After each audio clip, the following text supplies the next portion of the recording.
You fight like your personality. You fight like your personality. What do I mean when I say that phrase? Well, every fighter has their own unique style. Well, they should have their own unique style at least. You shouldn't try to copy or imitate another fighter's style when you go into the gym. So that's something that advice I would give to people that are thinking of starting boxing as well. Don't try and copy your favorite fighter's style or anything like that. No, because your style is predicated on many things, and let me list those things. For one, your boxing style is predicated on your natural strengths and your natural advantages, whether that be your long arms or whether that be your your strength, your physical strength, whether that be your hand speed or power, etc. But your whatever physical advantages you've got, that's gonna play a part in your style. Another thing that plays a part in your style is your mental attributes, your mental personality.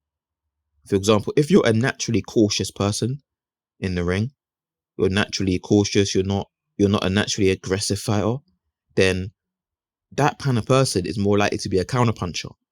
They're more likely to have a back foot counterpuncher style.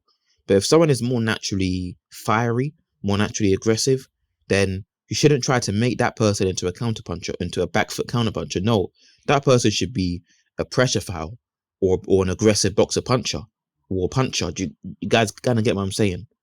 So your personality, your innate disposition plays a part in whatever style you have. You can't try and make a Derek Chisora or Gennady Golovkin fight like a Floyd Mayweather because they're naturally more aggressive. That wouldn't work. If anything, that would make them a worse fighter. Yes, this is why I say you shouldn't try to copy or imitate someone's style. Look at your innate disposition, your innate personality. On top of that, look at your natural strengths, and then create a style around that. One of the reasons why Floyd fights the way he fights is because he's got extremely long arms relative to his height. Floyd's arms are as long as Vladimir Klitschko's, but you see many fighters coming to the gym trying to fight like Floyd Mayweather when they haven't got the arm length advantage of Floyd. It's not going to work. And Floyd's got a really small frame, small body, he's a small guy. So him using that shoulder roll kind of works for him as well because he can make himself a really small target. He's not a bulky guy, Floyd. And you combine that with his long arms. That's why he's one of the reasons why he's so effective at long range. He had longer arms than pretty much all of his opponents. That's why he can use that outboxing style. Yes, obviously he can fight on the inside really well too. And yes, it's not only because of his long arms that he's really effective, that he's really good.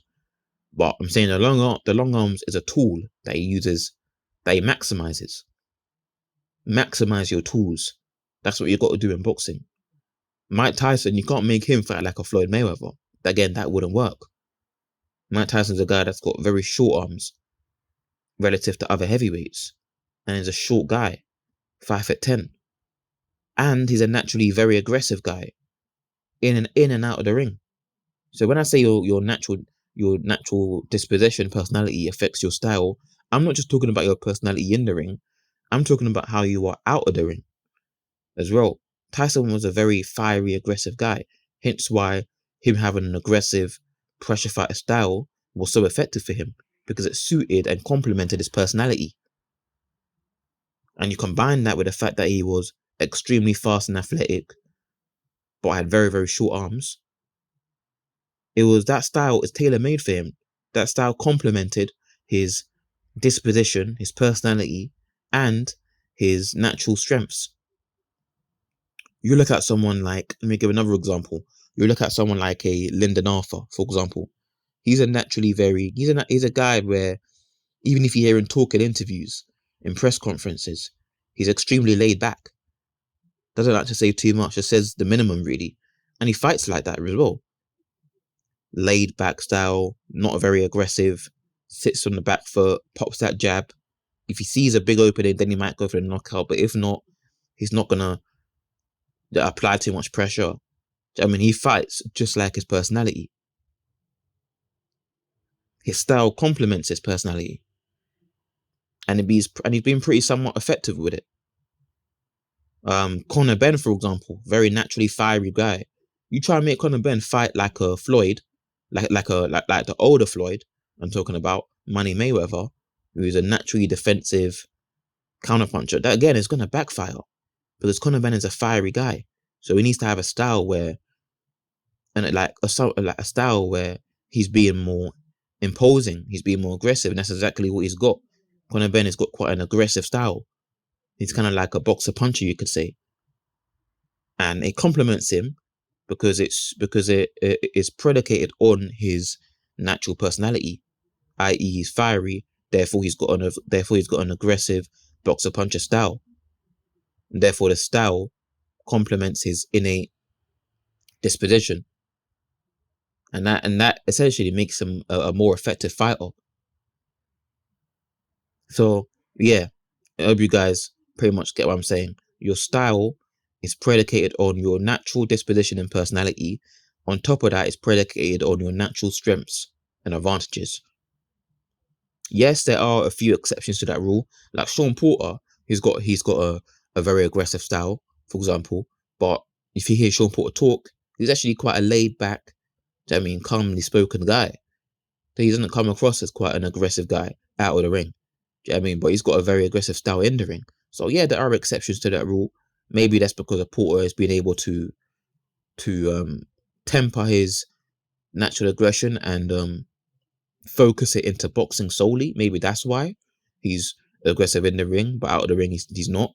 I don't know. But yeah, like I said, there are exceptions to that rule. But generally, your style, like I said, it's got to be based around your personality and your capabilities, your strengths, etc. So that's mainly what I want to talk about in this video. You shouldn't try to copy another fighter's style completely. Yeah, you can take a few things from your favorite fighters. Yeah, I mean, take a few things from different fighters. Yeah, you can do that. That's good. Do you know what I mean? That's called being innovative. Do you know what I mean? Experiment with a few things, take a few things from different fighters. Yeah, but you should never try to solely copy everything from one fighter. Do you know what I mean? That's what I'm trying to say. So that's some advice to new people that are trying to start boxing. Don't try and copy everything from your favorite fighter. Don't try and copy everything from a fighter you like. You know what I mean? Instead, look at what your natural strengths are. Look at what your natural personality is. Be honest with yourself on that and create a style which complements that. And on top of that, maybe take a few things from your favorite fighters. Implement a few things, a few tools, a few things from fighters that you like, that you think would work for you, etc.